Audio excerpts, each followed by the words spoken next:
I've just returned from 10 countries in 33 days. And I come back to this great country, and I just stood there signing autographs for 30 minutes. And I've been to all the other tents. And what a country we've got here. What incredible people. You know, it's... And you might say, well, why have we got this great country? Well, first of all, the one thing that I receive, whether I'm on an aeroplane or I'm here, the greatest love in the world, and the greatest word that exists in any dictionary in the world is the word love. If you give love, you get love back. And this country, I always tell people, and I'm on television every week of my life, and I always have a sheet of paper, and I draw Southern Africa. And when I've got to tell these countries like America, who is so big and mighty, that South Africa is the greatest piece of real estate in the world, they say, how can you say that? We got the best beaches. We got the best climate. We got the greatest people. We got the most number of languages. We got the land of flowers. We got the most beautiful looking wineries. We got the most beautiful golf courses. We've got everything. We've got all the minerals under the ground. And so we've got to all pray that we have great leadership to take us into the future that we know this country's got. In the field of golf, we as South Africans have won more major championships. Now, they're normal golf tournaments and they're majors. The majors are the Wimbledons, so to speak, of the world.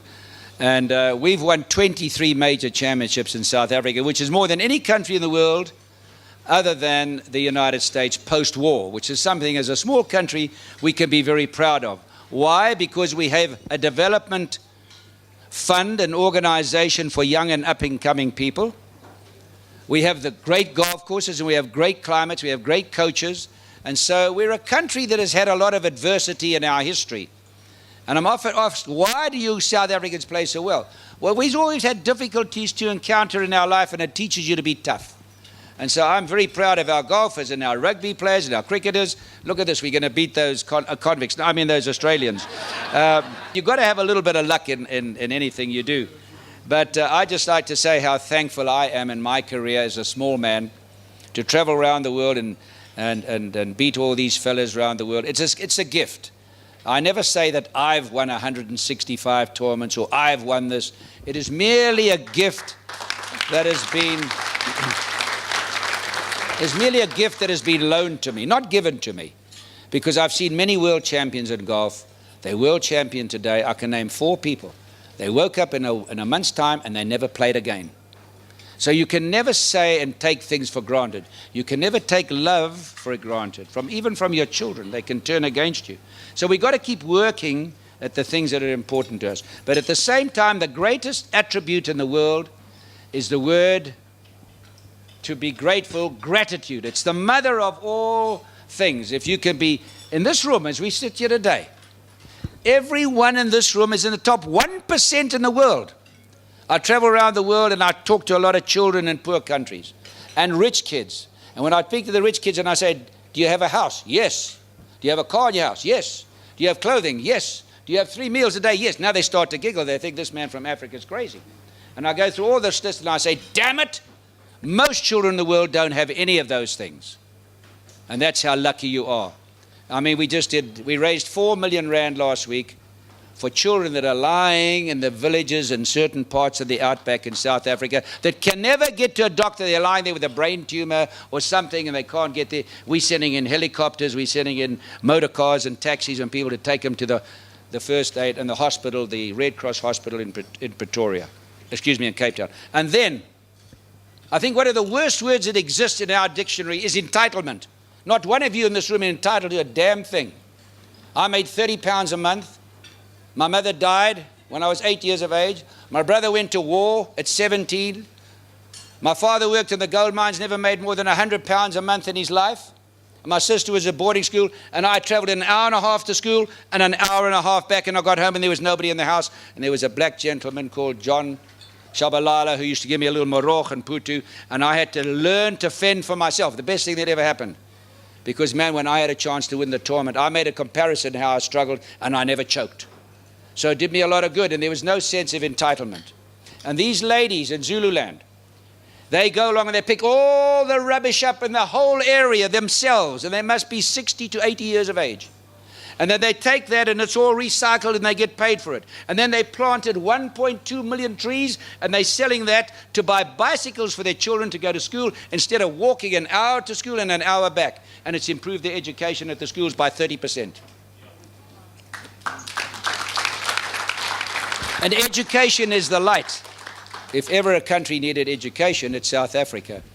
And I must say, I'm so proud of South Africans, and I'm proud of golfers, because golfers give back to charity more than any other sport in the world. In America alone, by the year 2014, we will have donated $2 billion to charities across the country. And the golfers that are playing in this tournament, our golfers, are excellent at their own charities as well, which is fantastic. And every one of us in this room, if it's just one person, if you see a black man sweeping the street, open your window and say, "Hey, sir, thank you for keeping our streets clean."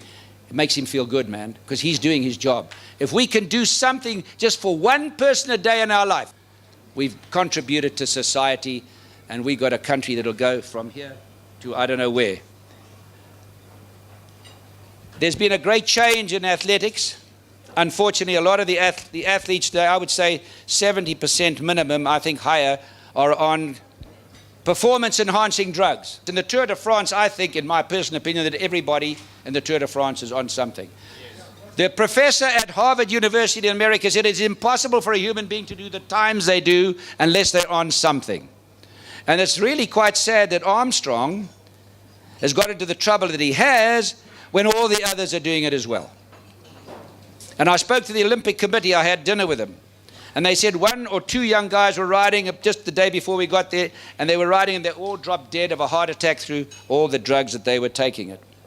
And I tell you what, I wouldn't like to be married to some of these lady athletes. They got legs like this, they could kickstart a Boeing. And you come home late, they're going to knock hell out of you. So you've got to be very careful. But I don't know where we're going, but it is a strange world. Golf, I must say, is the cleanest of sports. But some of them have been taking stuff. And they're going to stop it now because we also started a testing system. But they did a survey with Olympic athletes. They said, you can win a gold medal and live 10 years, or you can have a normal life and carry on if you don't win a gold medal. What's your choice? 82% said gold medal, die within 10 years. Now, you in this room think it's crazy. I don't. Because I woke up every day, I was so poor and struggled so hard. I said, I am going to be the world champion. I don't care if my wife leaves me. I don't care what the hell happens. And I've been married for 56 years with one wife, not like Zuma with 5. You see, it's all very well if you have, don't use the camera on this, please. It's all very well if you have 5 wives. It's great. But, man, you get 5 mother-in-laws. That is the tough job. So these people have been brainwashed every day of their life. In China, I've just been in China 2 weeks ago, they get a massive amount of money from the government and a house if they win a gold medal. I want to tell you something. You're going to put your whole life into that because that means everything for you and your family for the future. So it's very interesting to see what is happening in sports and where it's going and how big the athletes in golf, we haven't seen anything. They got these big athletes and these big people in the world coming along. Right now they can hit the ball 400 yards. I don't know where we're going. It's going to be fascinating to see what happens in sports. But it's been a privilege for me and an honor to have traveled so far. I've had dinner with every president or played golf or been in the Oval Office with every president of the United States the last 50 years, except President Obama, who's very new there still. And then also in the Middle East with emirs, with prime ministers, with royal family, but also in the villages of Soweto, where I learned so much, where these people are so humble and don't have much, but you could learn so much from them. Or the Indian population in Indonesia, or in India, where I'm just building a lot of golf courses to see the humility of these people. So to be able to travel is such a great education, and it teaches you to have respect for other people's cultures and their religions, and not be emphatic that your idea is always right. So it's been a great education, and my great dream is to have an educated South Africa, which will make such a difference to us. And before I say goodbye, I'd like to say, maybe you'd like to ask, I'd like to tell the ladies a few little, because there's so many ladies here. This is a true story. I was playing in America, and I won the same tournament 3 times in a row, and the press said to me, wow, this new driver you got, this Callaway driver, tell us about it. And I started telling them all the advantages of this driver, and I made a terrible mistake. I said, you know, if I had to choose this driver, if I had to choose between my wife and this driver, I would miss her. Well, they wrote it up in the newspaper. This is a true story. So I go to the next tournament. I'm walking the room looking for my wife. I can't find it. I look on the bed. There's my driver lying on the bed with a negligee wrapped around it. And it says, "You've chosen your new mate. May you hit it long and straight. Baby, I won't be at the gate." So guys, don't ever say you love your driver more than your wife. You're in big, big, big trouble.